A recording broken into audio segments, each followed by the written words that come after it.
Добрый дзень, шановные сябры, слухачы, гледачы.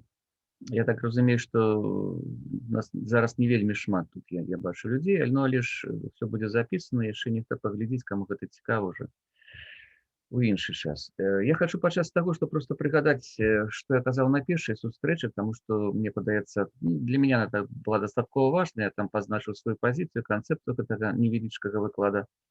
Міні-выклад. Я казаў пра цяжкія пытанні беларуска-польскіх гістарычных узаемадачыненнях, пачынаючы яшчэ з часоў там позняга сярэднявечча ці новага часу, калі адбывалася паланізацыя ці самапаланізацыя сацыяльнай верхушкі беларускай і літоўскай шляхты, да падзеяў, трагічных падзеяў студзеня 46-го года, звязаных з бурам, па такія взаемныя польска-беларускія крыўды, і казаў трошкі пра сённяшні дзень, калі мы ведаем, што папросту распачалася такая, фактычна палітычная рэпрэсія супраць актывістаў польскай нацыянальнай меншасці, нацыянальнай супольнасці, лепш казаць, у Беларусі, і супраць, скажем так, і супраць Польшчы. Сёння парадую пачуў нейкую такую прамову злосную наконт польскіх паноў, якія там, значит, у міжваенны час там давілі беларусаў і так далей. І просто давно такого не чуў, быццам вот сёння 17 верасня 39-го года такое ўражанне,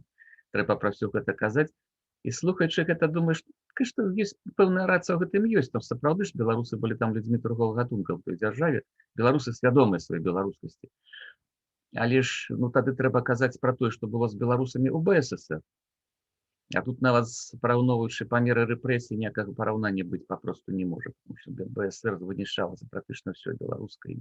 37-38 год, хто перажыў, ты людзі проста, калі фізычна выжылі, то псіхічна і там маральна ім вельмі цяжка было заставацца людзьмі і рабіць то, што нарабілі.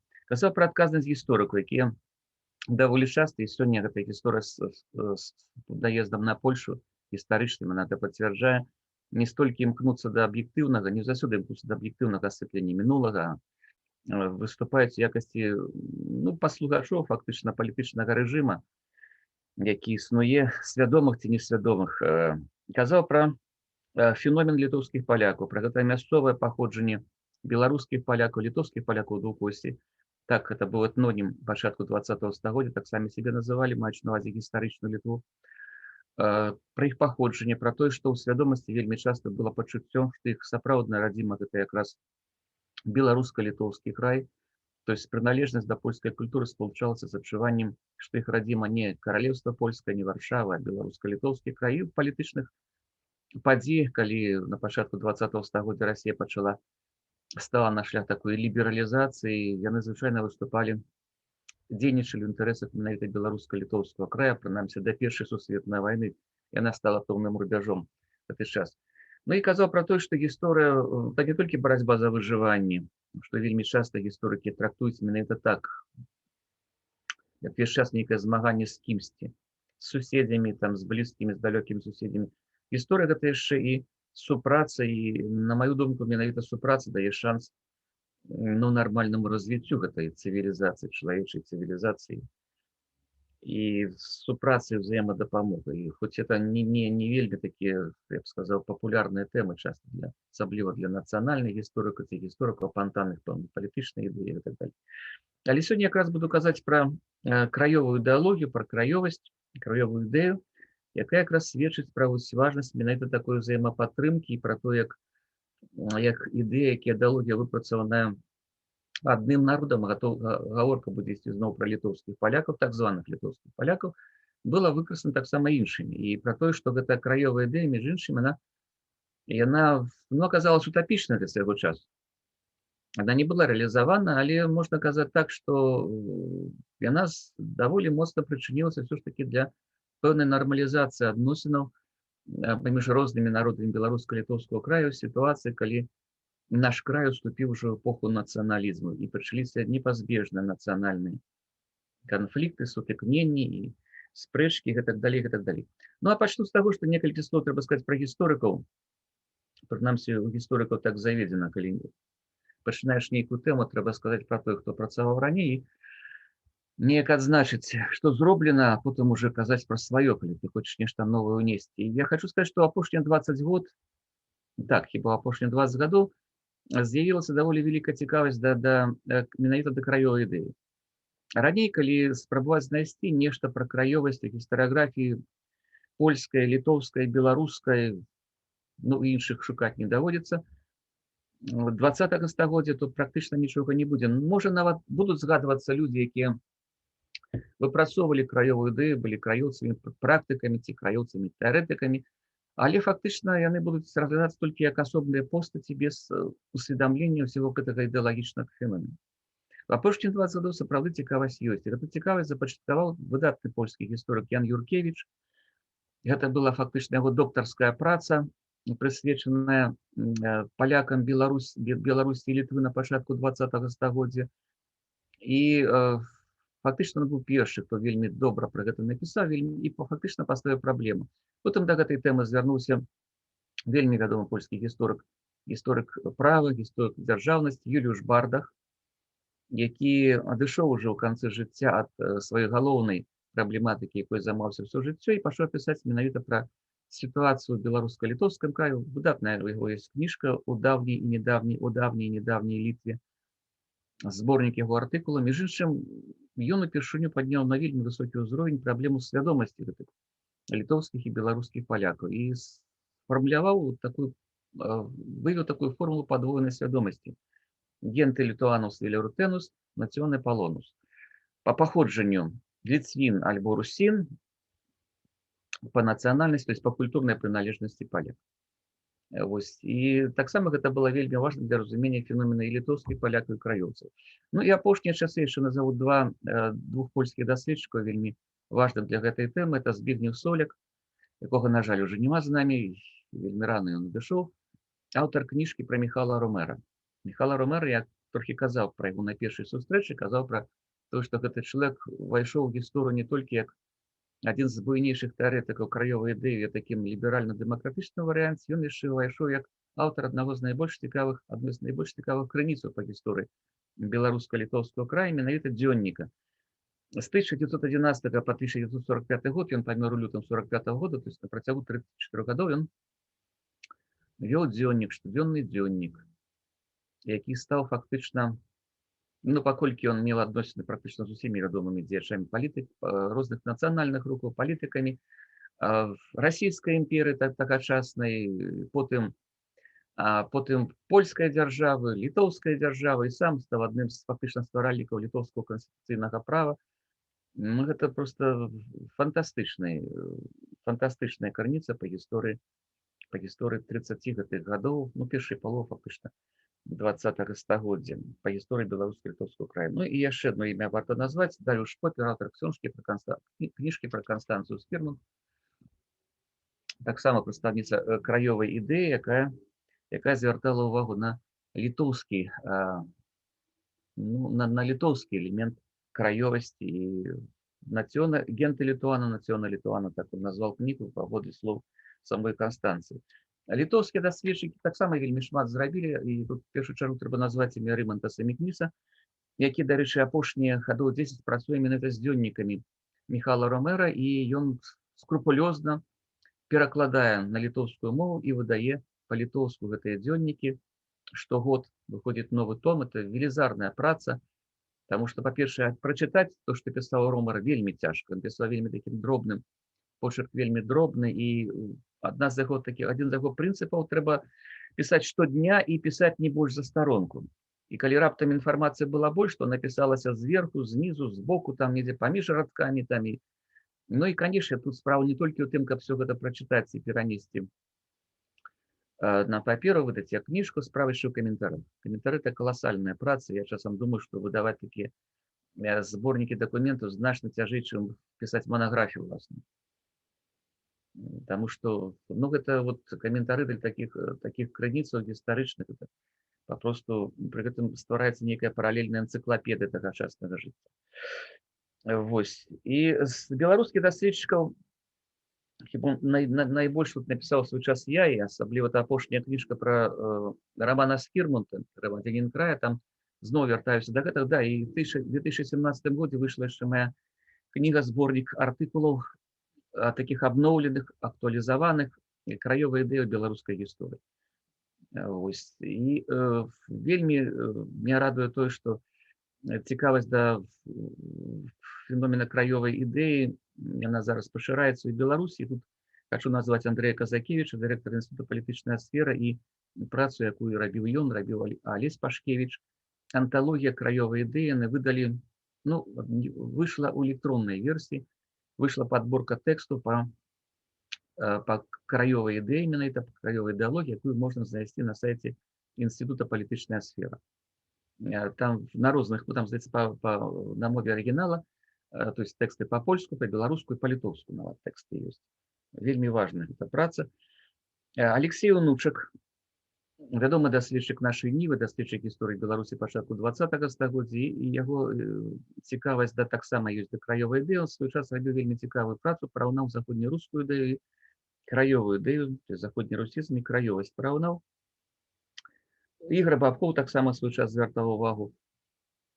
І, ну, заўсёды ягоныя ўвагі яны вартыя таго, каб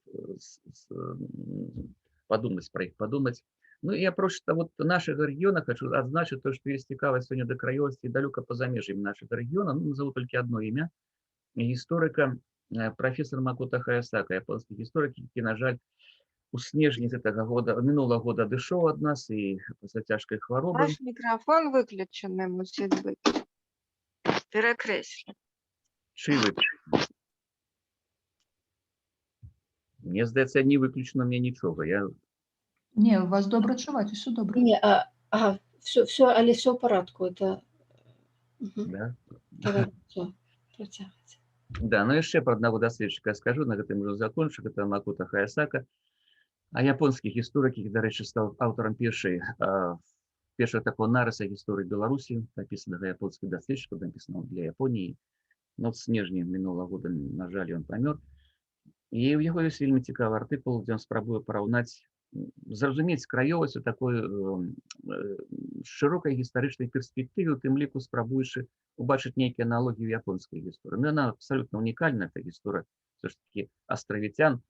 І тым не менш, нейкія цікавыя рэчы ён там бачыць, і гэта таксама сведчыць пра тое, што краёвасць тут не абмяжоўваецца толькі нашым рэгіёнам. Ну, гаворачы пра наш рэгіён, я маю на ўвазе рэгіён Украіна, Літва, Беларусь, які так заўсёды разумеем соотнесение с Польшей из России. Говорячи про так званый ОЛБ, Украина, Литва, Беларусь, треба иметь на увазе, конечно, по задушкам иметь и Польшу и Россию, без яких, без удела яких историю этого региона не зразумеешь. Ну и про что я сегодня хочу сказать, коли говорю, сказать уже про саму свой непосредственно выклад. Выключила свой. Ой, Галя, выключи микрофон. Галя, это Галя не разбирается с микрофоном, и ее там скача. Все, Ага. Галя, больше не чапай микрофон, он зараз выключены у тебе, больше не докранайся.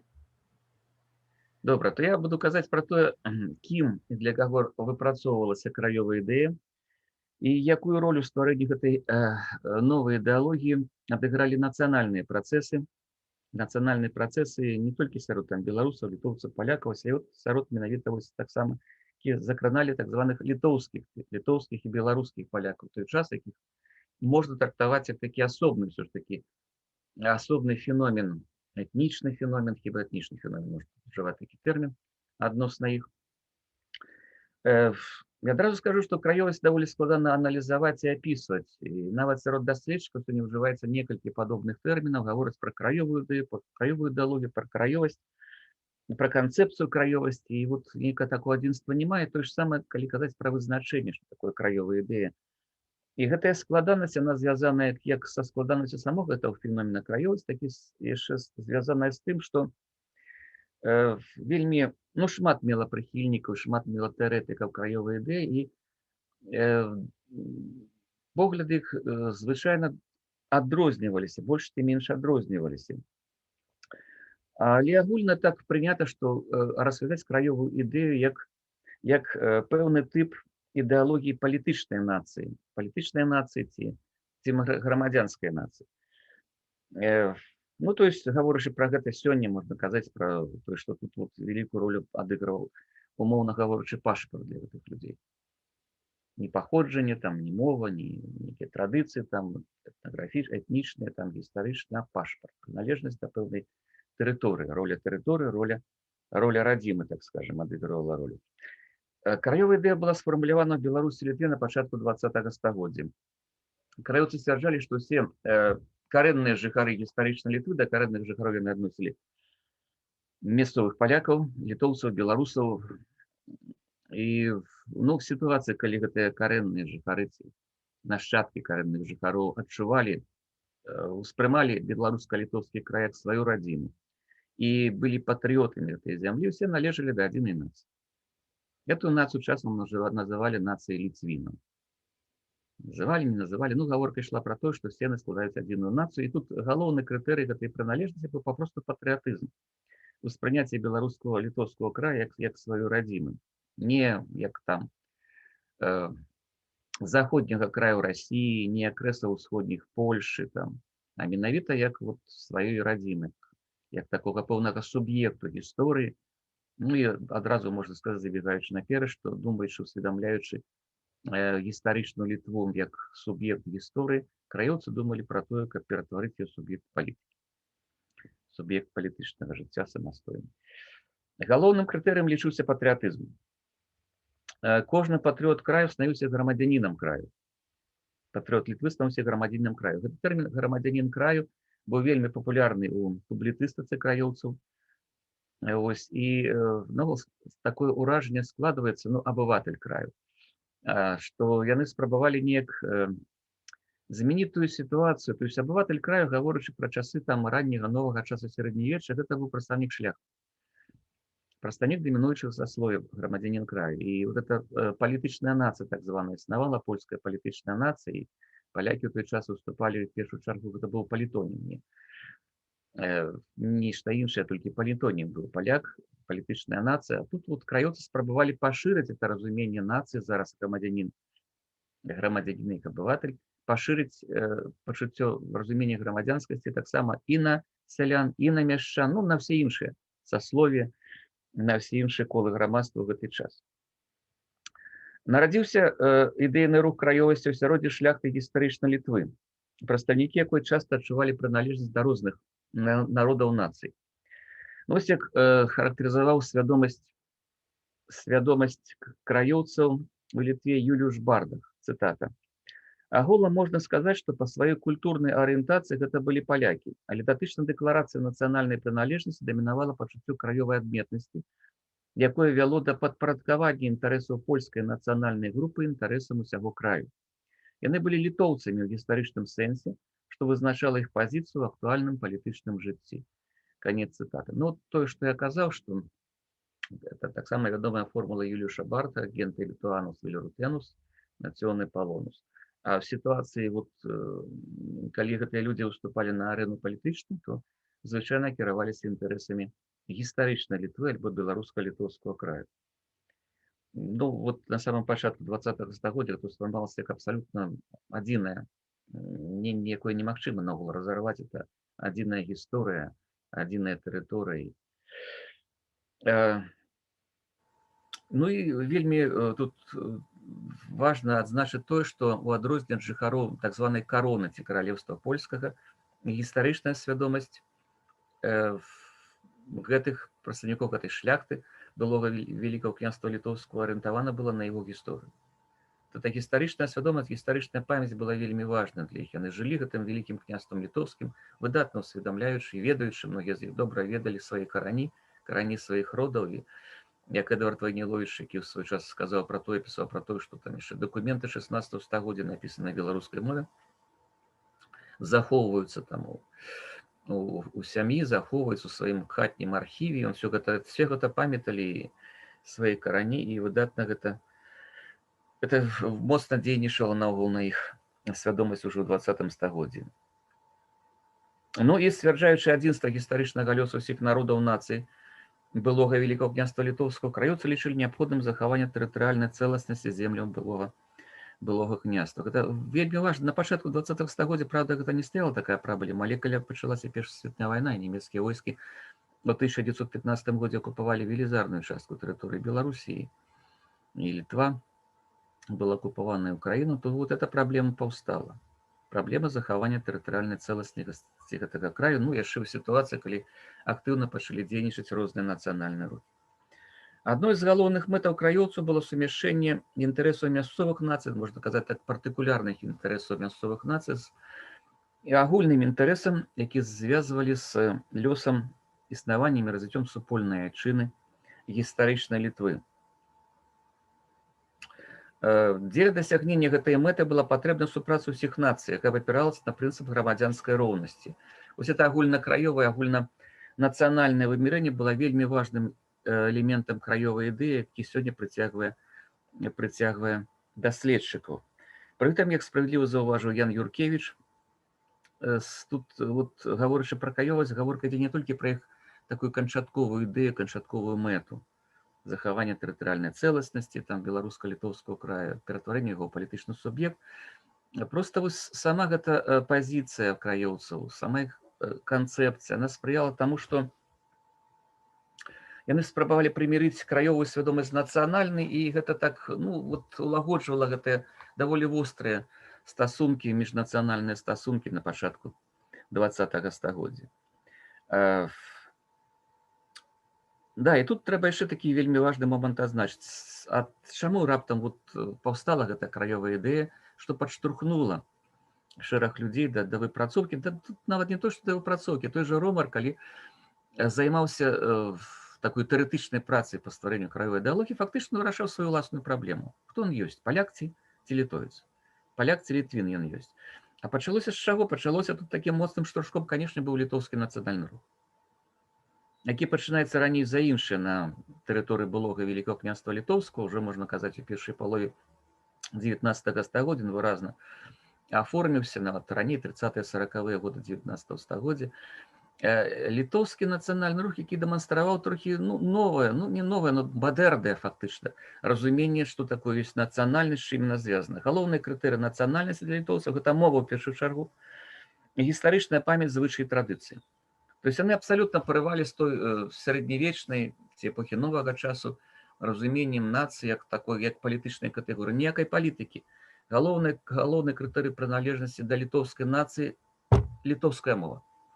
І гэта, дарэчы, прынцып, якога прытрымліваліся яны ўвесь час, і які сёння можа па-рознаму ацэньваецца ў самой Літве, бо ёсць пэўная такая рэвізія такога нацыянальнага падыходу, і сёння можна заўважыць там. Ось, а ў тыя часы дзейнічала адназначна. То есть это...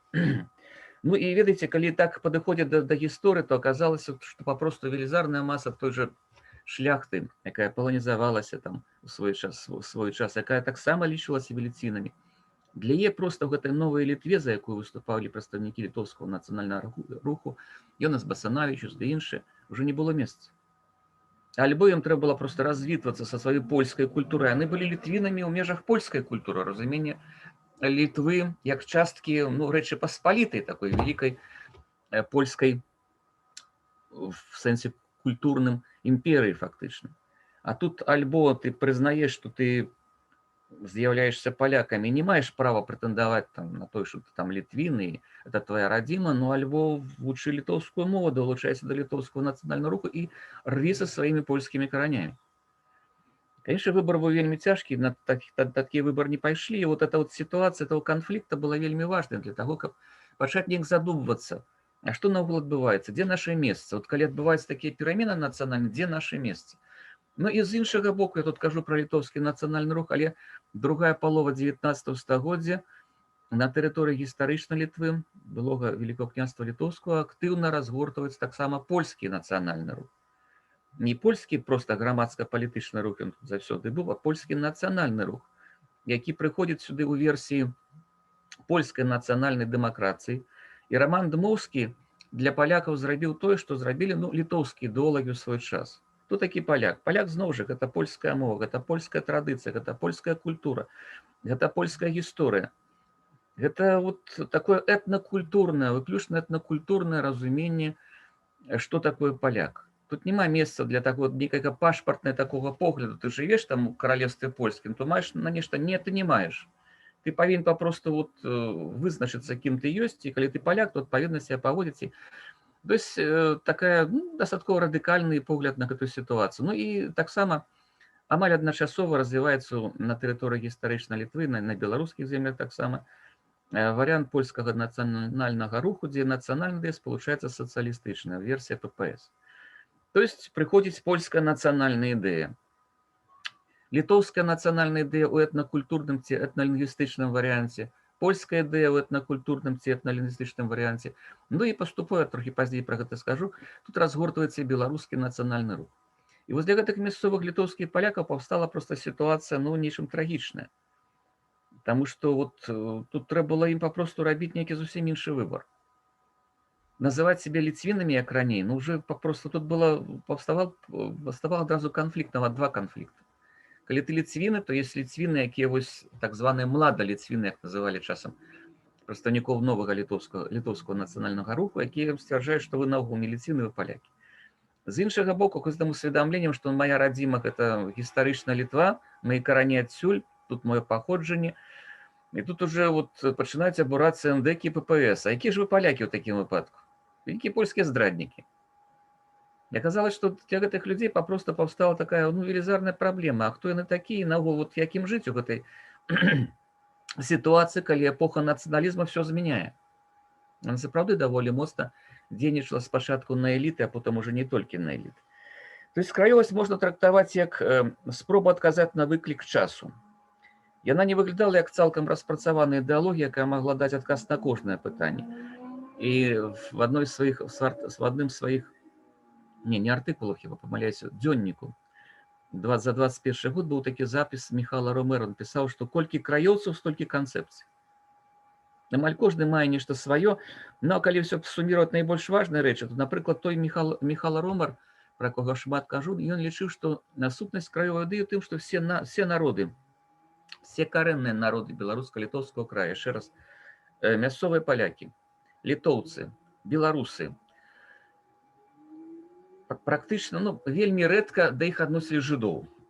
Бо жыды ўсё ж такі, мы ведаем, з 13-14 стагоддзя на гэтай зямлі жылі, але краёўцы ставіліся даволі крытычна да іх і сцвярджалі, між іншым, што жыдоўская супольнасць, яна зарыентавана на расійскі рынак. Яны дастаткова моцна праводзяць фактычна ў жыццё расійскую, культурніцкую нейкую місію там, і толькі некаторыя з іх неяк так дапускалі, што жыды таксама могуць быць часткай гэтай краёвай нацыі стаць, а большасць папросту выносіла іх за гэтыя вялікія душкі. Таксама не было ў гэтай краёвай нацыі расейцаў, не было для іх месца. Усе астатнія тут заставаліся, і Михал Ромер лічыў, што сутнасць краёвай ідэі ў тым, што з гэтых розных народаў сёння, то есть розныя народы захоўваюць сваю мову, захоўваюць сваю памяць. І розныя народы, і розныя сацыяльныя групы. Але ўрэшце рэшт яны з іх сфарміруецца новая нацыя. Новая адзіная нацыя, нацыя такіх новых ліцвінаў, нацыя краёўцаў фактычна. Гэта думка Михала Ромера. Людвік Абрамовіч, яго блізкі сябра, дарэчы, сябра, гэта не перашкаджала ім там даволі востра дыскутаваць. Сцвярджаў, што сутнасць краёвай ідэі не ў гэтым. Сутнасць у тым, што мы проста павінны забяспечыць за польскай супольнасцю нармальныя умовы і развіцця ў гэтых новых умовах. І за палякамі, як носьбітамі заходняй цывілізацыі, і лічыў, што краёвая ідэя павінна проста спрыяць пашырэнню талеранцыі міжнацыянальных адносінаў. І гэта была самая галоўная для Людвіка Абрамовіча. Канстанцыя Скірман засярожыла увагу на літоўскім характары края, спрабавала выступіць пасярэднікам. Яна вела перапіску з Басанавічам, прыватнасць, яна спрабавала дабіцца, каб літоўскую эліту запрасілі на святкаванне 500-годдзя Грунвальдскай бітвы, якое ў Кракаве адзначалася, вела такую шырокую перапіску з літоўцамі, з палякамі, з гэтага нічога не выйшла ўрэшце рэшт, але яна звяртала ўвагу менавіта на літоўскі характар Великого княства літоўскага. Роман Скірмунд у першай сваёй брашуры, якую ў 1904 годзе, якая выйшла ў Львове, звяртаў увагу на русінскі ці рускі элемент, рускі характар Великого княства Літоўскага, пры гэтым катэгарычна адрозніваючы ад Расіі яго. Пісаў пра то, што Расія фактычна сёння ўкрала нашу Русь. А Русь Великого княства Літоўскага гэта Беларусь і Украіна, ну, больш пісаў пра Беларусь. У 1906 годзе Роман Скірмут ужо не ўжывае тэрмін Русь, гаворачы пра гісторыю Великого княства Літоўскага, піша ўжо пра Беларусь. Пэўныя змены ў свядомасці, эвалюцыях ўжо адбываюцца. Быў яшчэ вельмі цікавы даследчык трохі і тэарэтык краёвасці Балеслаў Ялавецкі, які напісаў нацыянальны нарадовы катэхізм Літвы, напісаў, дзе спрабаваў даказаць, што наогул у свой час настолькі шмат было воінаў польска-літоўскіх, там і літоўскія князі хадзілі з паспяховымі набегамі на каралеўства польскае, што працягнулі велізарную масу палонных, і ўрэшце рэшт вся гэта кроў перамешалася. І што ў нашых жылах жыве, жылах беларусаў, літоўцаў, палякаў, тут на гістарычным цячэ адна і тая ж кроў. І ніякія там разыходжанні моўныя, там культурныя не павінны нам перашкаджаць адчуваць сябе адзінымі. Тут такі вельмі цікавы элемент, новы элемент з'яўляецца ў гэтай краёвай ідэі. Ну, не быў такі, скажем так, папулярны, спроба з дапамогай там чысціні крыві вызначыць ось прыналежнасць, краёвую прыналежнасць, але таксама варты ўвагі. Ну і ўсе краёўцы падкрэслівалі дамінаванне агульнакраёвых інтарэсаў над інтарэсамі асобных сацыяльных груп. Яшчэ варта сказаць, што існавалі, вельмі часта даследчыкі вылучаюць две плыні краёвасці, дэмакратычная альбо ліберальна-дэмакратычная і кансерватыўная. Ну, вось дэмакратычную адносяць звычайна Міхала Ромара, Людвіка Абрамовича. Гэта газета «Віленська», 1906 год, газета, якую пачаў выдаваць Міхал Ромар. На грошы кідаў бацька, Міхал Ромар меў канфлікт са сваім бацькам, бо яго бацька быў такі прадстаўнік фактычнай андэцыі. Ось, і погляды Міхала Ромара, краёвыя погляды, это, ну, пастаянна былі дыскусіі, спрэчкі. Бацька даў грошы сыну, даў аж 2000 рублёў, толькі дзеля таго, каб сын зноў не вярнуўся ў Парыж. А сын вучыўся ў Парыжы. Парыж горад, конечно, сталіца свету, але вельмі небяспечны для маладых людзей. І бацька быў страшна заклапочаны тым, што сын зноў будзе вучыцца. Ён вучыўся ў высшай палітычнай школе ў Парыжы. Гэта была ў тыя часы ўжо такая вучэльня, якая канкуравала з Сарбонай, можа, нават уже пераўзышла Сарбону ў тыя часы. Вось, і не дазволіў яму вярнуцца. Ну, тым не менш, там Міхал Ромар атрымаў ўсё ж такі дыплом юрыста, застаўся і выдаваў, некалькі месяцаў выдаваў газету «Віленська», якая стала такой галоўнай трыбунай фактычна краёвай ідэі ў версіі ліберальна-дэмакратычнай. Гаворачы пра кансерватыўную версію, я зноў назову імёны Романа Скірмунта, Канстанцыі Скірмунт, Балеслава Ялавецкага, яшчэ Чэслаў Янкоўскі. Чэслаў Янкоўскі, гісторык, паэт і рэдактар «Кур'ера Літоўскага». У 1905 годзе расійскія ўлады знялі забарону на польскі друк, і першая польская газета, якая адрадзілася пасля колькі там 40-гадовай забароны, гэта быў «Кур'ер Літоўскі», самая папулярная польская газета ў тыя часы, мела найбольш падпісчыкаў. І гэта таксама фактычна прытрымлівалася падобнай краёвай ідэі, хоць даволі асцярожна я прапагандавала, якая была паміж кансерватарамі і дэмакратамі. У адносінах да новых нацыянальных рухаў беларускага і літоўскага не было адрознення, яны, в прынцыпе, падтрымлівалі гэтыя рухі, пагаджаліся, ці так, скажем, не то, што падтрымлівалі, а, ну, вот, разумелі, што гэтыя рухі маюць сваю правату, маюць права на існаванне. Ну, калі для дэмакратаў, для лібералаў і дэмакратаў звычайная аргументацыя, чаго падтрымліваць гэта ўсяго, і краёвасць для іх была звязана з усведамленнем, што такое прагрэс, то есть яны глядзелі ў будучыню. І ў будучыні бачылі, што фактычна, ну, сказалі пра тое, што час шляхты ўжо мінуў, час змяняецца, сёння на авансцэну гісторыі выходзяць якраз сацыяльныя нізы, і все мяняецца жыццё, і нам трэба таксама мяняцца ў сувязі з гэтым. Вось, то кансерватары, яны хутчэй глядзелі ў будучыню, глядзелі назад. І тую ж падтрымку літоўскага і беларускага руху, калі яна гучала за устам Скірмунтаў, там, напрыклад, звязвалі з тым, што мы маем пэўны абавязак перад гэтымі народамі, абавязак, ну, можа, вось, ну, пэўную віну сваіх там, колішніх сваіх там, свайго рода там зараз змяніць сітуацыю і папросту вось нешта зрабіць, то есть для гэтых людзей, якія сапраўды сёння будуць вызначаць ход гісторыі. Э, Ну, дарэчы, цытата з газеты Віленскай з першага нумара. Міхал Ромар пісаў гэты артыкул. Цытата належыць яму. Мы, грамадзяне Літвы і Беларусі, не можам быць польскімі каланістамі. У вымірэнні краёвага грамадзянства, гэта значыць у вымірэнні палітычным, сацыяльным і гаспадарчым, нашай роднай зямлёй з'яўляецца Літва і Беларусь. У вымірэнні культурна-нацыянальным мы застаемся сынамі польскага народу, ад гэтага сваяцтва адмаўляцца не будзем і не хочам. Канец цытаты. Реймонтас Мікніс, аналізуючы постаці і дзейнасць такіх людзей, як Людвік Абрамовіч, Евгеніуш Ромар, Міхал Ромар, ён нават гадоў 10 таму выказаў вельмі цікавую гіпотэзу, што у гэтыя часы на пачатку 20-го стагоддзя адбывалася фармаванне новай нацыі, нацыі літоўскіх палякаў. І лічыць, што фактычна быў шанс на стварэнне новай нацыі. Вось сёння мы так асцярожна гаворым такая пра пэўны адмяна польскосці, калі на польскай мове казаць, такі вот мясцовы варыянт пальшчызны. А Мікніс наогул лічыць, што гэта была такая спроба, і краёвая ідэалогія была тая ідэалогія, якая павінна была неяк ідэалагічна, тэарэтычна абгрунтаваць існаванне асобнай нацыі. Характарызуючы літоўскіх палякаў у тыя часы шмат хто пісаў пра тое, што яны адрозніваюцца і ад палякаў, і ад літоўцаў, і ад беларусаў, што маюць нейкі свой асаблівы такі менталітэт і так далей.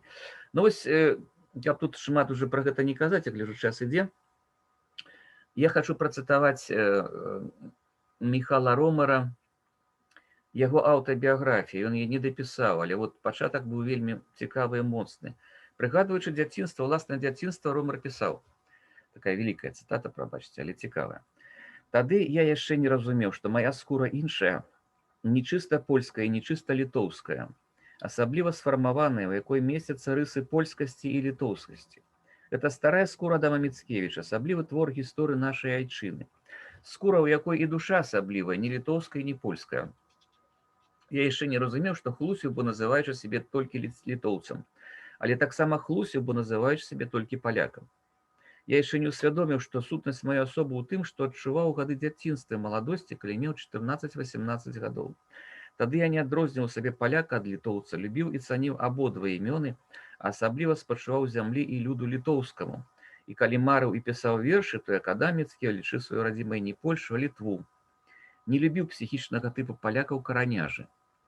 І далей. Тады я яшчэ не ведаў, што нашых так званых літоўскіх палякаў драма, або прынамсі адзін з фактараў гэтай драмы ў тым, што мы не маем уласнага імя, што нашая душа гэта спалучэнне двух асобных нацыянальных душ, што калі абедзве душы сутыкаюцца, нам бывае цяжэй, чым камусьці іншаму, захоўвацца натуральна і не хлусіць. Мы выкарыстоўваем імя палякаў, якое не адпавядае нашай сутнасці і не адлюстроўвае глыбінных рысаў нашай псіхікі і характару, якія паходзяць з псіхікі і характару народаў Літвы. Самых глыбокіх каранёў мясцовай этнічнай супольнасці літоўцаў і беларусаў. Мы не з'яўляемся ні літоўцамі, ні беларусамі, але не з'яўляемся таксама палякамі. Канец цытаты.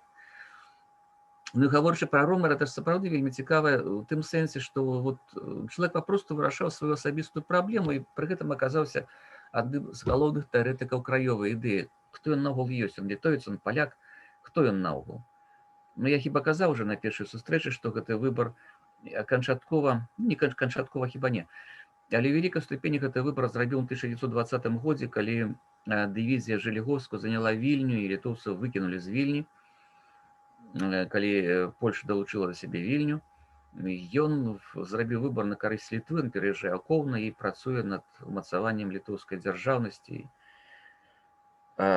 І, дарэчы, яго ўнёсак у гэтую літоўскую дзяржаўнасць быў даволі міжваенным, быў даволі значным.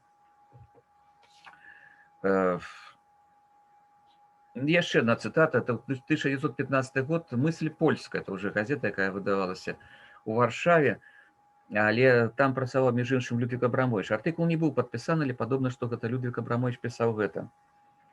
15 год, Першая сусветная вайна, калі ўжо вот сітуацыя мяняецца наогул, і між іншым Роман Дмоўскі, нацыянальныя дэмакраты польскія рабілі стаўку на тое, што Расія пераможа ў гэтай вайне, і гэтая расійская перамога дазволіць усім дазволіць аб'яднацца ў межах Расіі ўсёй падзеленай Польшы. Падзеленай межу там Нямецчынай, Аўстрыі-Венгрыі і Расіі. Юзеф Пілсудскі заяўляў, што гэтая вайна скончыцца паразай усіх ваюючых бакоў, гэта дасць шанс. То есть тут сітуацыя абсалютна змянілася, на што піша Людвік Абрамовіч у гэтым варшаўскім выданні. Польскасць у Літве цалкам незалежна ад лозунгаў з Варшавы.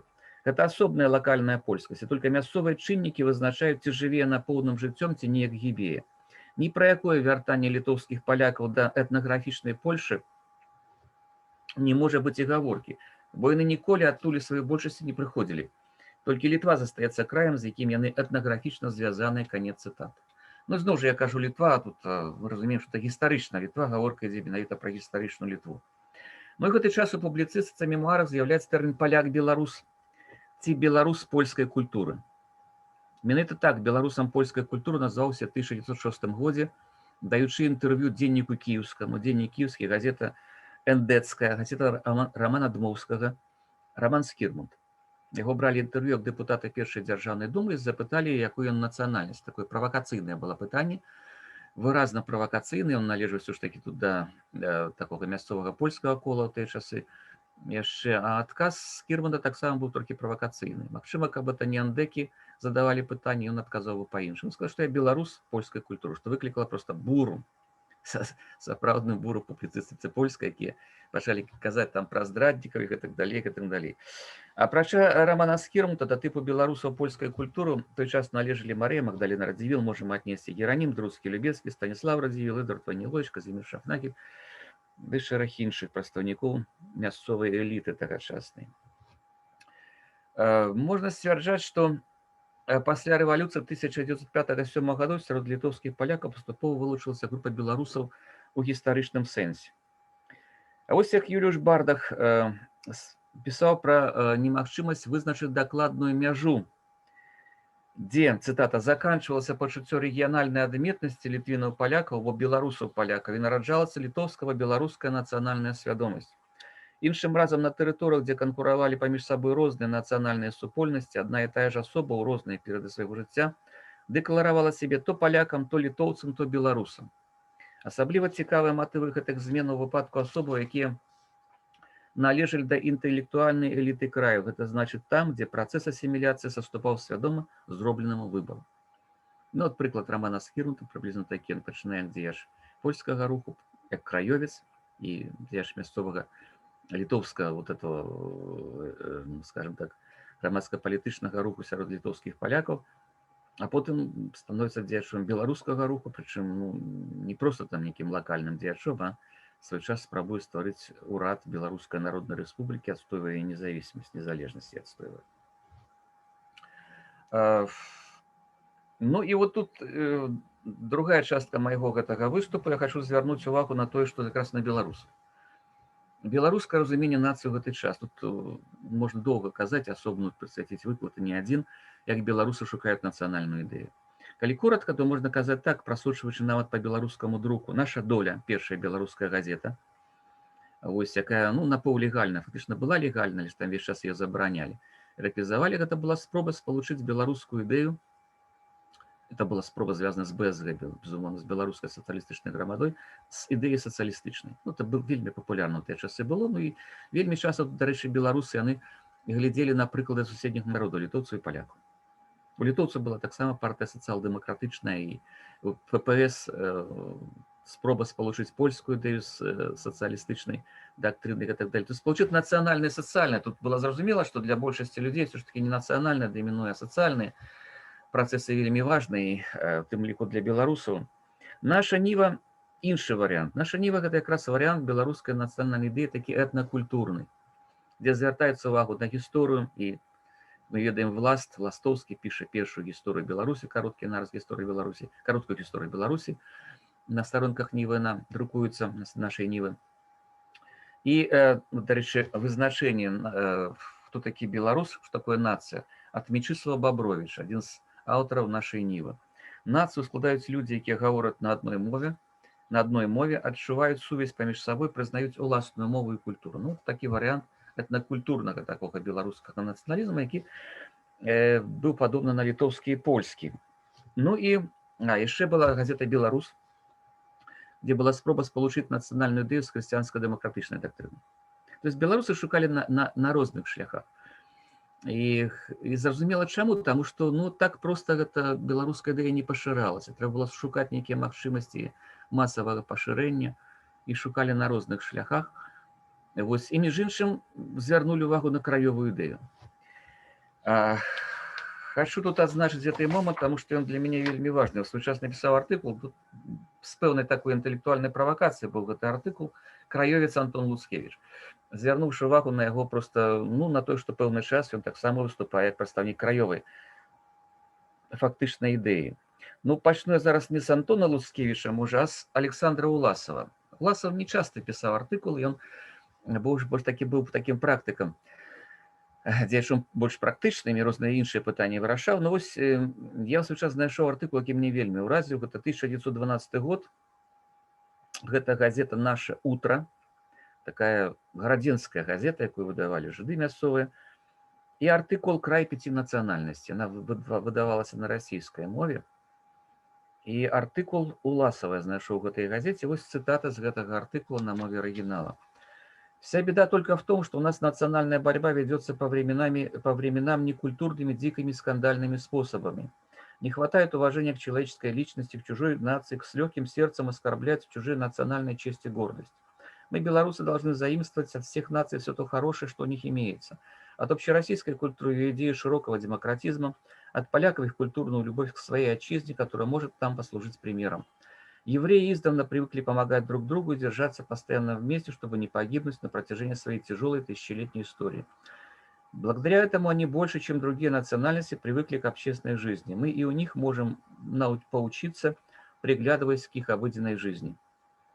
Если наш край дождется тихого и дружного сожительства всех национальностей, если между ними будут проведены справедливые границы, тогда духовное и материальное развитие у нас поднимется значительно выше, чем в местах, населенных одной только национальностью. Конец цитаты.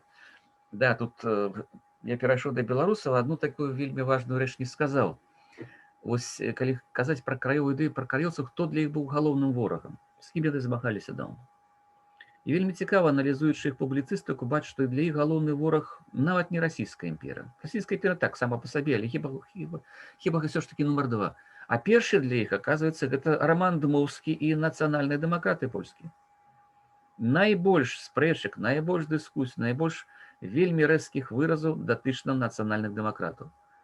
То есть тут вельмі цікавая рэч, што здавалася, павінны шукаць саюзнікаў якраз у Польшы, паколькі вы все ж такі польскай культуры вы належыце, але найбольш абурала краёўцаў, у тым ліку там і Скірмунтаў, і Міхала Ромара, тут не было розніцы паміж дэмакратамі і кансерватарамі, лібераламі і кансерватарамі краёвай ідэі. Якраз пазіцыя менавіта нацыянальных дэмакратаў для іх гэта гістарычна Літва існавала проста як крэсы ўсходні. Крэсы ўсходні, якія не павінны проста мець ніякім суб'ектам ніколі не былі гісторыі, это крэсы ўсходні там Польшы заўсёды там былі і не павінны проста мець нейкай перспектывы далейшага існавання.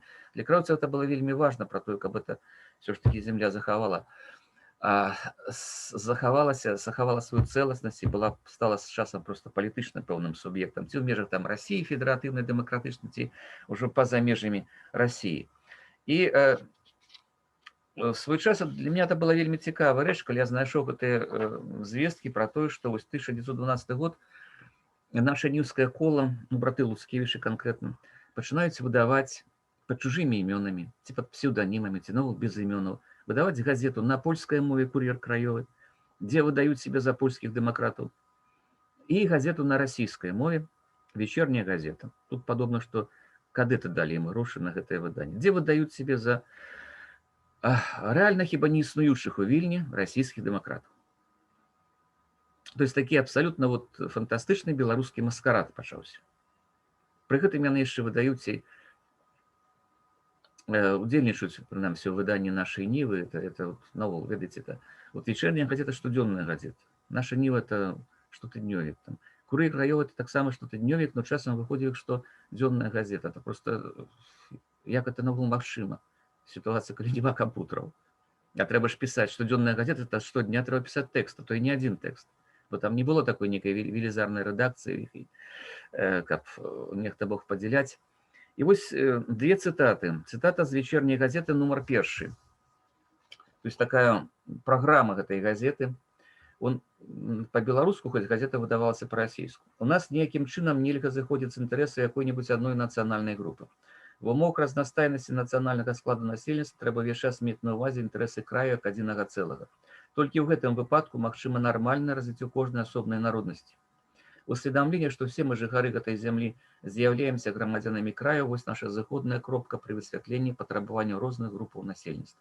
Конец цитаты. Зноў жа, інтарэсы краю важнейшыя за інтарэсы асобнай нацыянальнай групы, і яны павінны дамінаваць, павінны зыходзіць з інтарэсаў краю, які радзіма для ўсіх нацыянальных груп.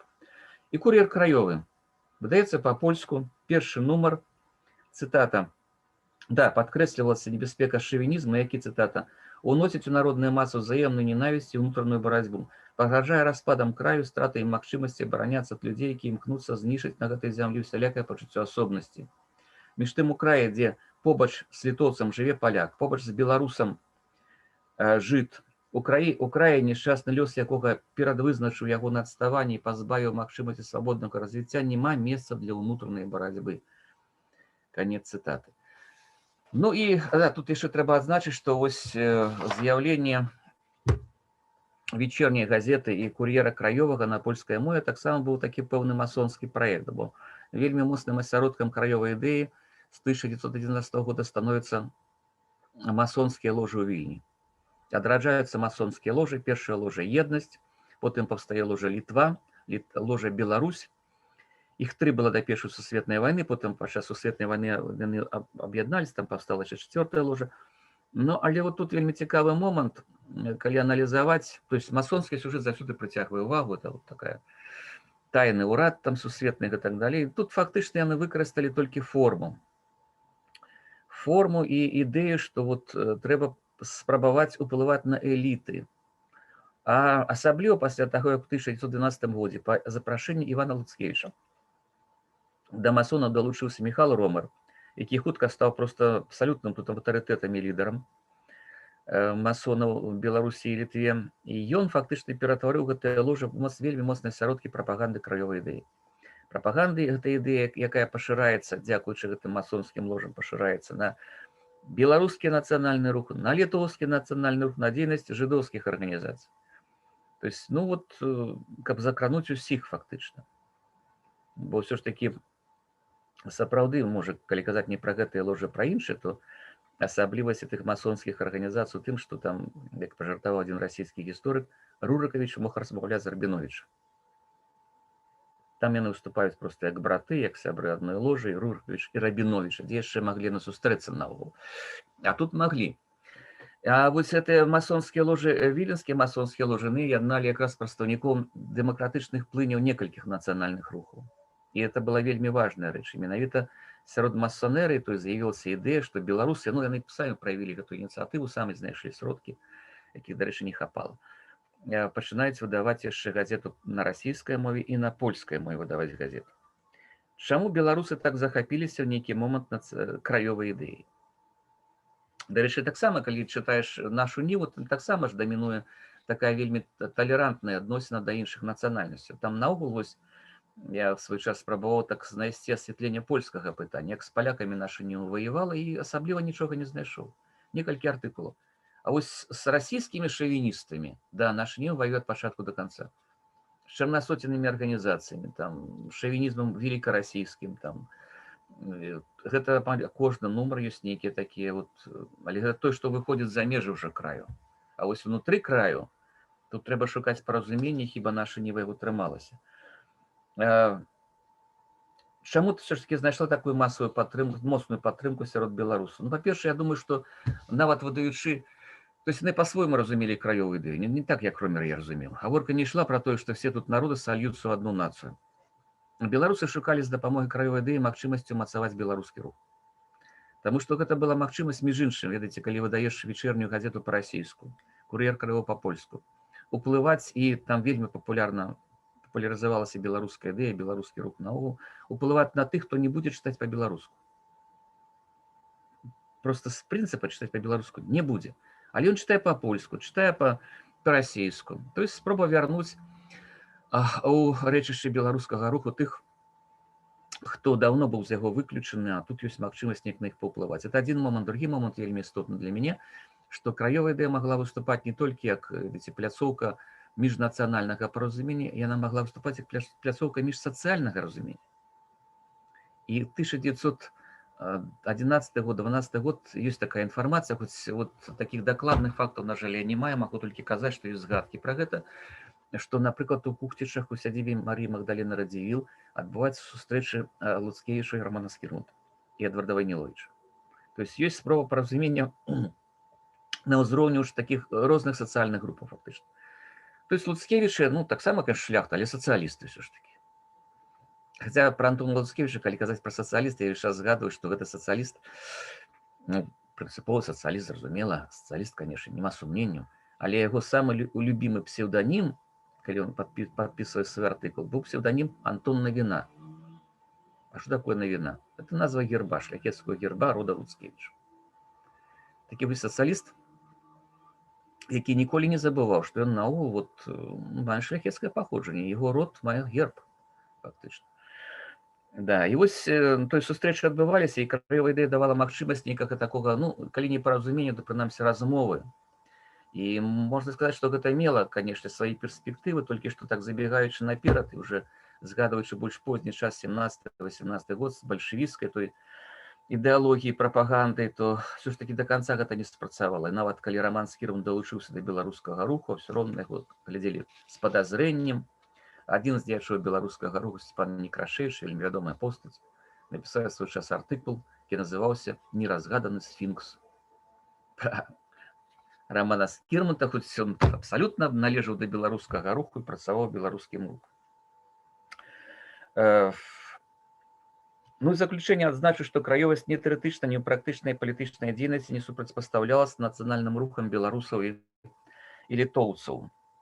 Гэта канцэпцыя палітычнай нацыі новага тыпу, дзе галоўным крытэрыем нацыянальнай прыналежнасці станавілася пачуццё грамадзяніна краю, спрыяла пошука міжнацыянальнай згоды. Гэта была такая пэўная шляхетная утопія тагачасная, асабліва ў сітуацыі Першай сусветнай вайны. Але як ідэалогія, якая спрыяла ўсё ж такі пэўнай міжнацыянальнай згодзе, то яна сваю роль адыграла. Ну, яна прайграла, конечно, та сітуацыя Першай сусветнай вайны, калі паўстала рэальная магчымасць стварэння ўжо незалежнай Літвы, незалежнай Польшы, тут краёвасць проста ўжо не вытрымала такой канкурэнцыі. Гістарычна Літву проста разрывалі на часткі. І апошнія эпізоды, вось вельмі такія прыгожыя, яркія эпізоды гісторыі краёвасці, тагачаснай краёвасці, потым яна далей будзе міжваенны час існаваць, толькі ўжо трохі па-іншаму. Гэта, канешне, стварэнне Рады канфедэрацыі Вялікога княства Літоўскага. Калі нямецкія войскі ў 1915 годзе займаюць Вільню, займаюць яе ў верасні, вось у снежні 15 года і ў лютым 16 года з'яўляюцца такія ўлёткі, паўстае Рада канфедэрацыі ВКЛ, якую ініцыіраваў Іван Луцкевіч, прынамсі пра гэта пісалі тагачасныя людзі, якія блізка яго ведалі. Вось, і гэта была ідэя ўжо фактычна адраджэння гістарычна Літвы як дзяржавы, асобная дзяржава, якая будзе апірацца на краіны цэнтральнага блока, то есть на Нямецчыну і на Аўстра-Венгрыю. Ну і гаворачы пра, то есть все гэта врэшце рэшт не мела перспектыў, таму што польска-літоўскі канфлікт, асабліва востры, он разбураў усё. І пазіцыя літоўскага нацыянальнага руху, літоўцы ж, пачынаючы ад вялікага літоўскага з'езду 1910 года, катэгарычна заяўлялі, што мы імкнемся да Літвы, да этнаграфічнай Літвы са сталіцай Вільні, аднак. Вот эта сталіцу Вільні, этнаграфічная Літва, нам не трэба беларуска-літоўская нейкая дзяржава, не трэба гістарычнай Літвы ў межах, якія былі, не. Нам трэба этнаграфічная Літва, але сталіца Вільні. Гэта пазіцыя, она была, можна казаць так, непакалебімая, гэта пазіцыя, она выклікала весь час даволі моцныя, ну, просто іскры лецелі ад польска-літоўскіх адносінаў, там, в меншай ступені, конечно, польска-беларускіх, беларуска-літоўскіх. Беларусы да апошняга спадзяваліся, што ўсё ж такі вот снег разам з Літвой, разам з літоўцамі яны здолеюць сваю дзяржаўнасць вот неяк стварыць, ну, прынамсі, вось такім існаванні Беларусі і Літва разам, захаваць адзінства гэтай тэрыторыі, працягнуць адзінства гістарычнае і так далей. І ў 1917 годзе спрабавалі. Нават калі дэлегацыя беларускага нацыянальнага камітэта на чале з Романом Скірмутам ехала ў Петраград, каб весці размову пра аўтаномію Беларусі, ну, для 17 года гэта ідэя, конечно, была абсалютна рэвалюцыйная, то яны спачатку размаўлялі з літоўцамі. у Петраградзе і спадзяваліся, што неяк разам уздымуць гэтае пытанне, аднак нічога з гэтага не выйшла.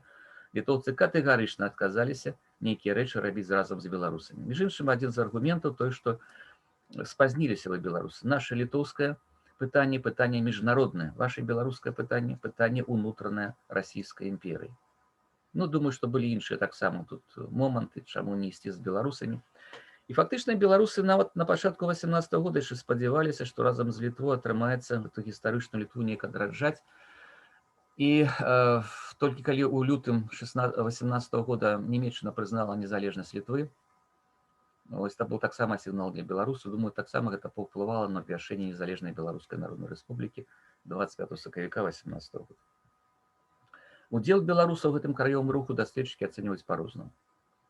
Некаторыя сцвярджаюць, лічаць, што гэта проста аслабіла уласна беларускую нацыянальную ідэю, і трэба было больш займацца папулярызацыяй беларускай ідэі ў этнакультурным варыянце, то есть у нашынімскім варыянце. Ну, але ж тут чаму беларусы шукалі чагосьці на шляхах той краёвай ідэі? Таму што галоўны элемент этнакультурнага разумення нацыі гэта мова. А сітуацыя была іншая з беларускай мовай, чым сітуацыя з літоўскай мовай для літоўцаў і з польскай мовай для палякаў. Калі там гэта былі безумоўныя каштоўнасці, на жаль, беларуская мова не прайшла этапу поўнай такой сацыяльнай. Ну, яна не ўвайшла ні ў касцёл, ні ў царкву. Яна не ўвайшла ў школу. Яе сацыяльны прэстыж быў невысокі.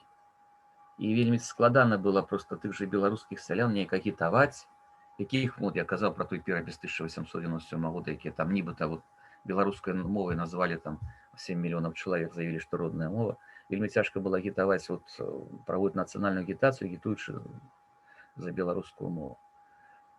На жаль, гэты этап не быў, тут віна, канешне, расійскай імперыі, то, што не хапіла свой час сваіх беларускіх сіл, намаганняў на гэта, і розныя фактары на гэта дзейнічалі. Было складана, і таму проста даводзілася шукаць нейкія іншыя варыянты. Сацыялістычную ідэю выкарыстоўваць, краёвую ідэю выкарыстоўваць, хрысціянска-дэмакратычную канцэпцыю выкарыстоўваць. Беларусы шукалі на іншых шляхах, і тут, скажем так, пэўная слабасць беларускага руху абарочвалася велізарнай актыўнасцю, інтэлектуальнай актыўнасцю беларускіх актывістаў адраджэнцаў. Ну, ось то, што я хацеў сказаць, хіба якраз у гадзіну я ўклаўся. Калі ласка, пытанні, і можна задаваць у чаце, калі ёсць пытанні. Можна задаваць і не ў чаце. Нас тут не так шмат. Але дзякуй вялікі, я проста вельмі вся ўзрушаная ад гэтай вашай гутаркі. Я хочу спачатку спытацца, ці апроч мяне у каго ёсць пытанні. Бо у мяне зараз так палічыла, у мяне два малыя і два вялікія пытанні. Ну, калі няма, то давайте, няма ўжо быў ні ў кого, да? Ну, я думаю, што... Давайте, Ірина. Ну, калі будуць, то так. Калі ласка. Першае пытанне, это гэты генталітуанус націоні палонус, як самавызначэнне, калі гэта пачынаецца? У якім часе гэты тэрмін як самавызначэнне ідзе? Ну, Бардах пісаў нават пра часы яшчэ пра новы час. Пра 17-18 стагоддзя. Бардах быў пэўны, што, напрыклад, моўная паланізацыя сацыяльных верхоў беларускай, літоўскай шляхты не азначала паланізацыі нейкай нацыянальнай, абсалютна. То, што пераймалі польскую мову, зусім не азначала, становіліся палякамі. Ну, я в свой час пісаў просто пра рэчпаспалітаўскі патрыятызм, научыся так развесці польскі патрыятызм і рэчпаспалітаўскі патрыятызм. То есть это справа не пачатку 20-го стагоддзя, гэта можна прасачыць значна раней. Бардах это прасочвае, дарэчы. Я чаму пытаюся, таму што я ввогуле впершыню з гэтым тэрмінам сутыкнулася ў Караткевічавых каласах, дзе Манюшка так пра сябе гаварыў.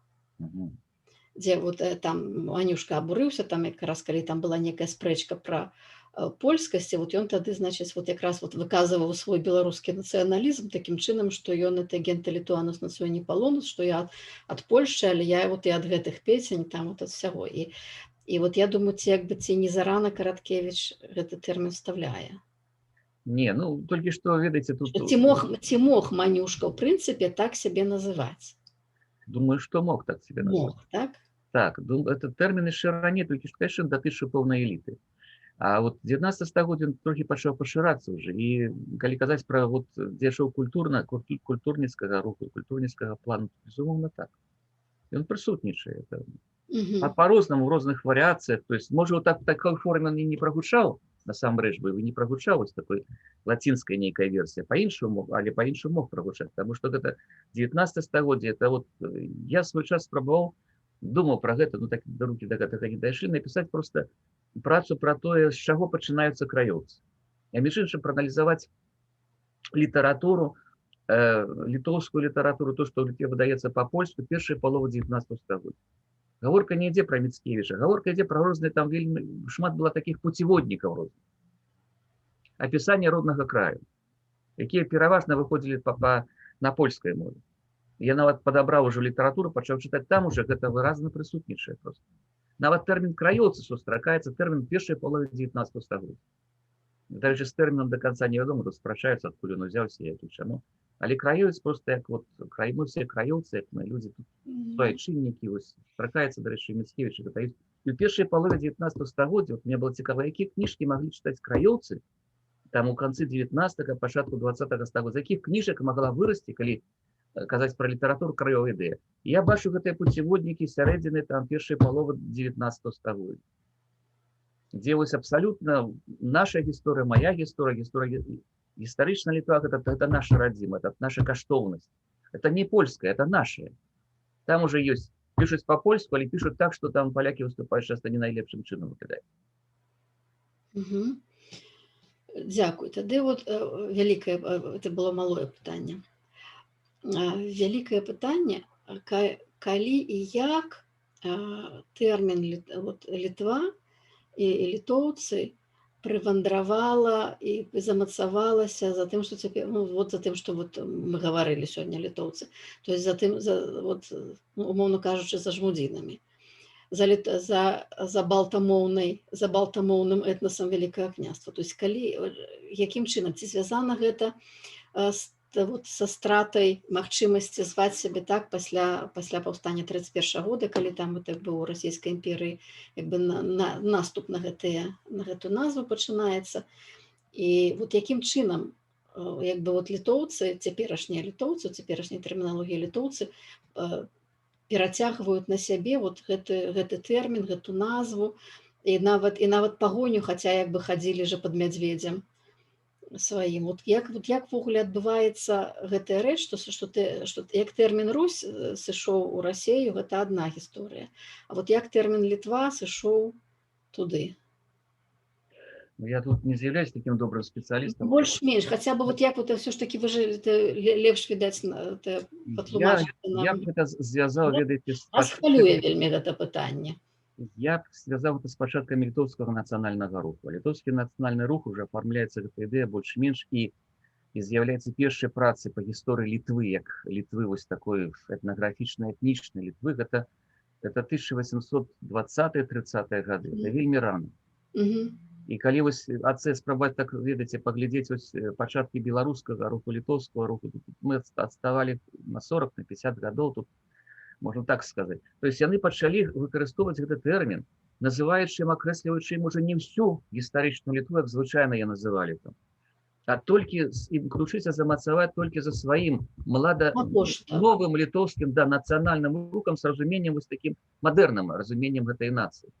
Яны пачалі это рабіць у 30-е, 40-е гады 19 стагоддзя. Чым рабілі вельмі, ну, з'яўляецца гістарычная праца. Там не заўсёды тут было можна ў Расіі, там в Злучаных Штатах там з'яўляецца друк, у так званай малой Літвы, ці там і Кёнігсбергу там з'яўляецца, Краліўцы з'яўляецца працы.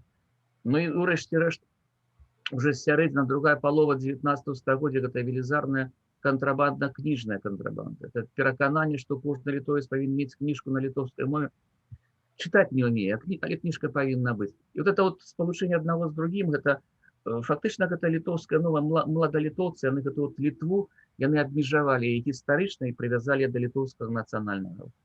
І цікава для мяне тое, што, напрыклад, беларусы, вот, ну, мне здавалася ў часы таго ж Луцкевіча, калі пачынаецца там усведамленне, дзе мы і што мы, нават не спрабуюць неяк аспрэчыць гэта.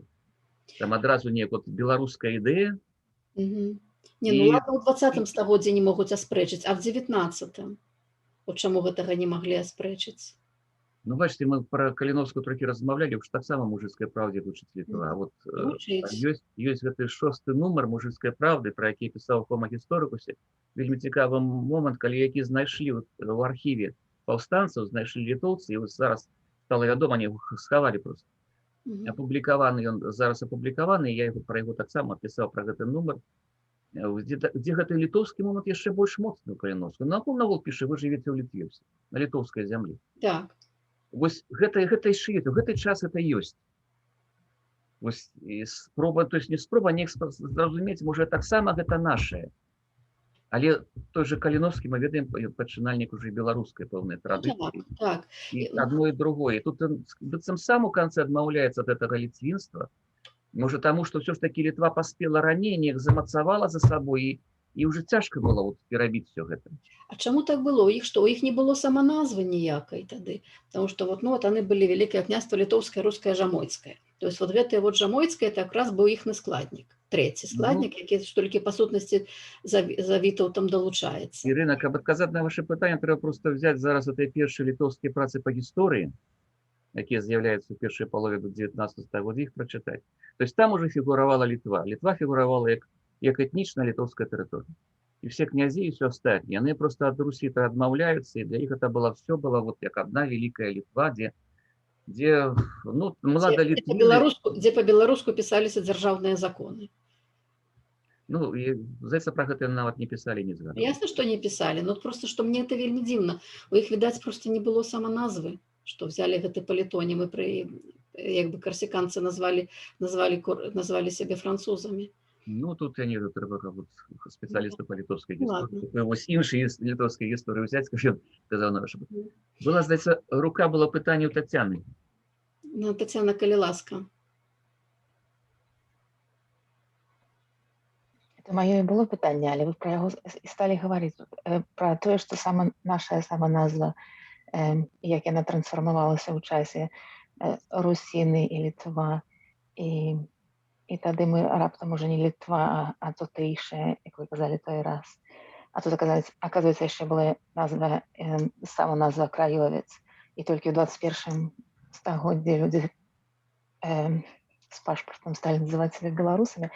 Так вот это вот знікненне саманазвы Літвін, гэта таму, што літоўскі нацыянальны рух быў такі моцны у 1930-х, 40-х годах.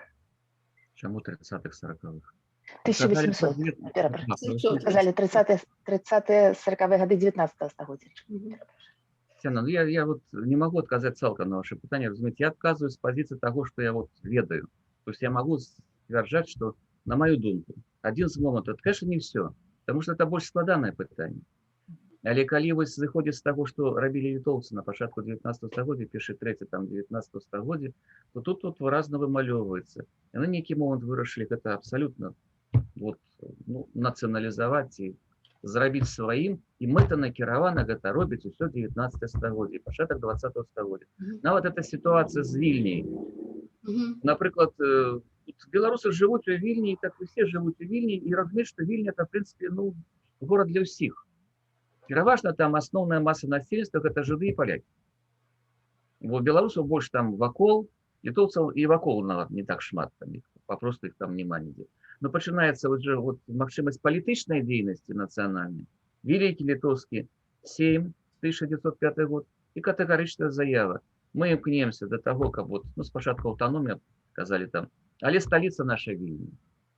Сталіца Вільня. Гэта выклікае абурэнне, неразуменне. Адбываецца ў 1905-1906 годзе нават такія сходы, з'езды там патаемныя, дзе удзельнічаюць таксама Луцкевіч, між іншым, палякі, там жыды, літоўцы, беларусы абмяркоўваюць сітуацыю з Вільняй.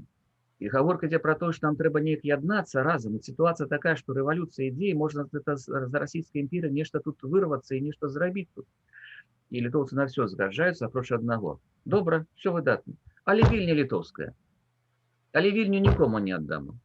Вільня гэта наша. І гэта ўжэ проста, ведаеце, я так разумею, што гэта працавала гэта гістарычная памяць літоўская 19 стагоддзя.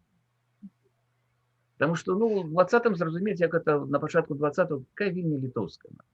Ну, нема там практычна літоўцаў, там нема там, ну, там іх 1, там 1,5% нешта па ўсіх гэтых статыстыках там. Просто у культурным жыцці яны адсутнічаюць абсалютна ў Вільні. А вот перакананне ў літоўскага руху, за якім стаіць уже дастаткова моцныя пазіцыі, таму што гэта насельніцтва Літвы, літоўская вёска падтрымлівае, духавенства падтрымлівае. Вот, і ўжо абсалютна перакананы, ну як же так без Вільні, мы не можем без Вільні, ну як это?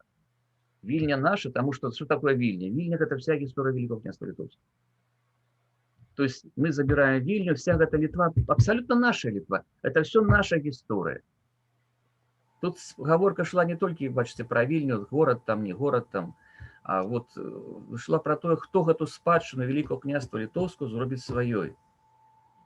И они это зробили своей. Зробили еще в 19 стагоддзі, еще до того, как вот почалась спрэчка за Вильню.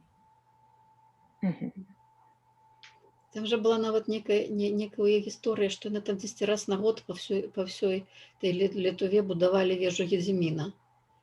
Не ведаючы, як яна выглядае, ніколі ў жыцці яе не бачачы, але там нейкі такі быў павеў, што там у кожнай вёсцы мусіць стаць вежа Гедзіміна. Падаецца, што той, што зрабіў Жаліговскі, то есть зрабіў Пілсудскі рэальна ў 20-м годзе, калі адабралі Вільню ад Літвы, гэта для Літвы была нейкім такім паратункам. Ну, прыдамся да сітуацыі, калі там з лімона зрабілі ліманад, таму што вот калі б яны сапраўды атрымалі вот у 20-м годзе і Вільня сталіца Літвы, якая будзе Літва, калі Вільня сталіца Літвы? Ну, нема там літоўцы, нема магчымасці літонізаваць этот город папросту. Што гэта будзе за Літва? А тут адабралі, это страшная крыўда. Нашы адабралі.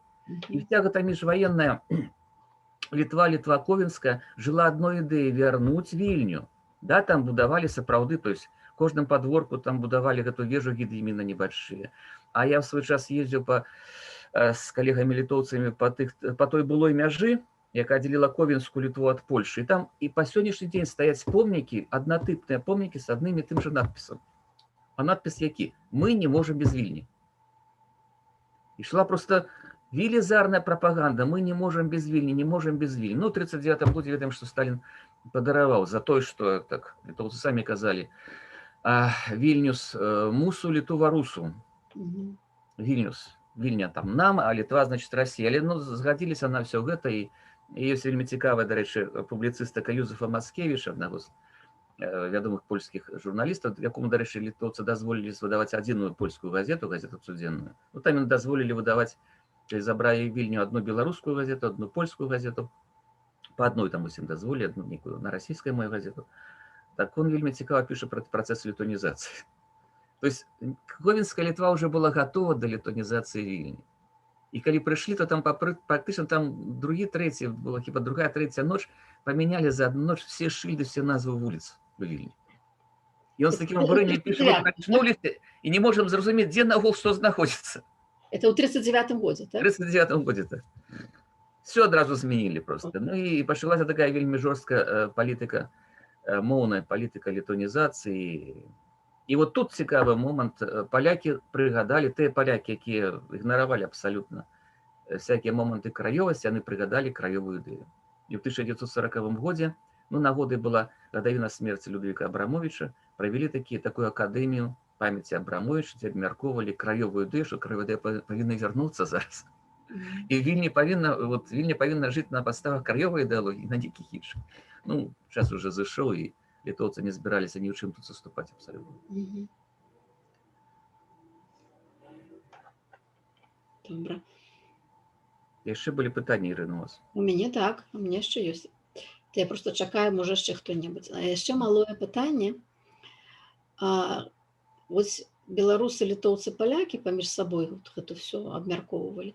Ці фігуравалі там якім-небудзь чынам украінцы? От ці ўвогуле украінцы якім-небудзь чынамублытываліся ў гэтыя працэсы, ці яны абсалютна ніяк не былі датычныя? Да, я маю на ўвазе, што цяперашнія украінцы, яны ж на спадчыну ВКЛ прэтэндуюць па поўнай праграме.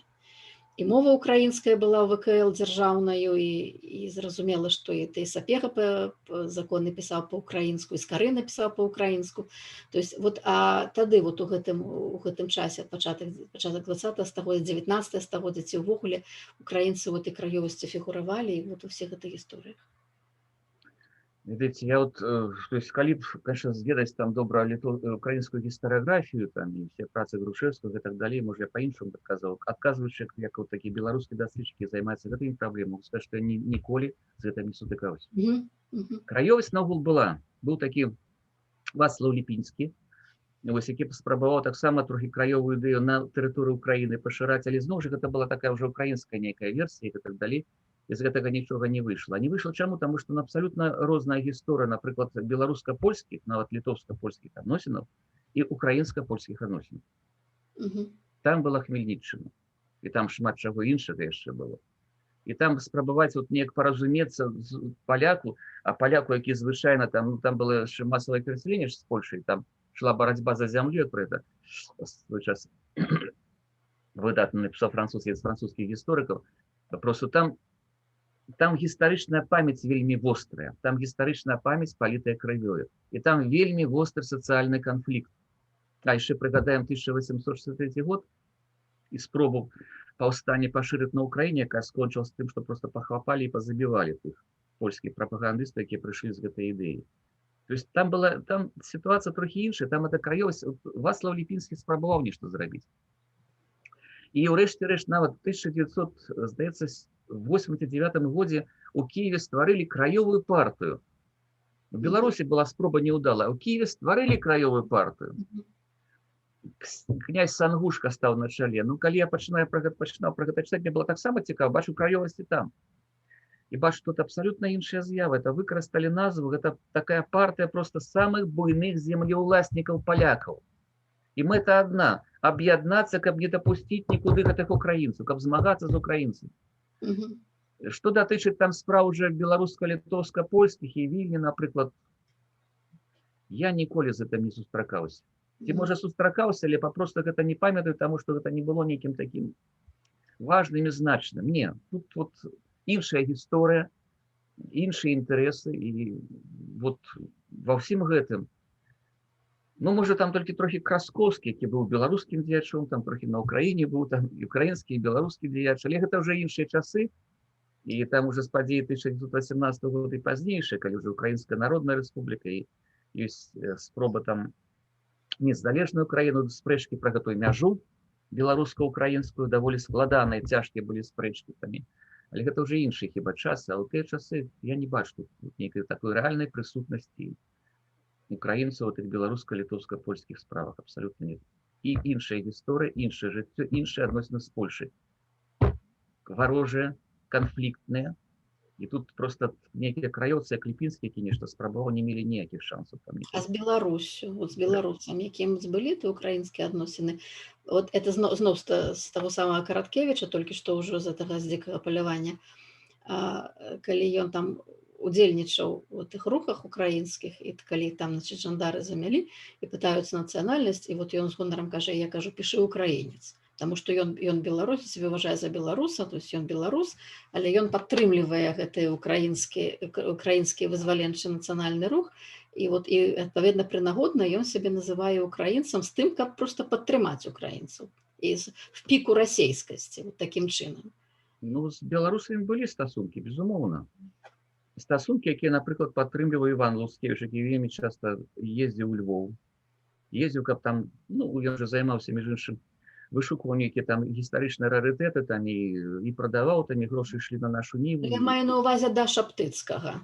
А, да Шаптыцкага. Это ўжо новая гісторыя украінска-беларускіх адносінаў. Да Шаптыцкага.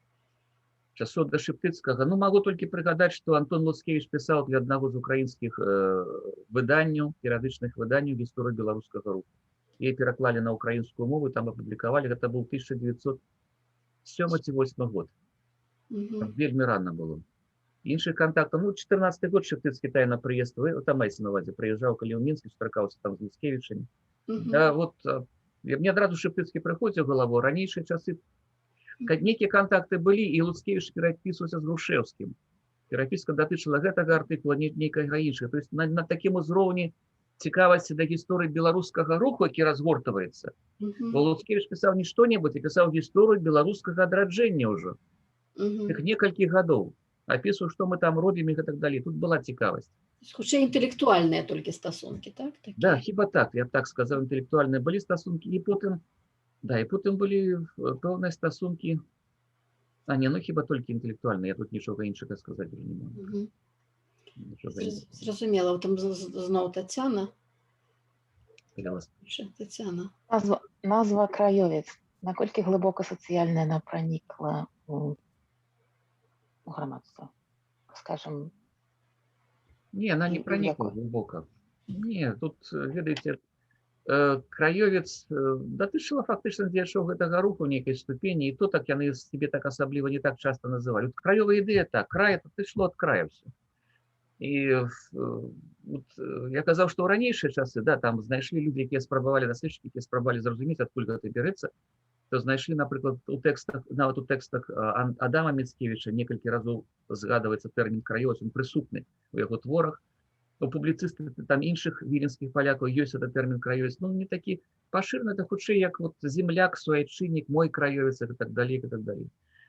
Уже для таго часу пачатку 20-го стагоддзя, чаму краёвая ідэя, то ёсць версія, што гэта ідзея паходжання ідзе ад перыядычнага выдання часопіса «Край».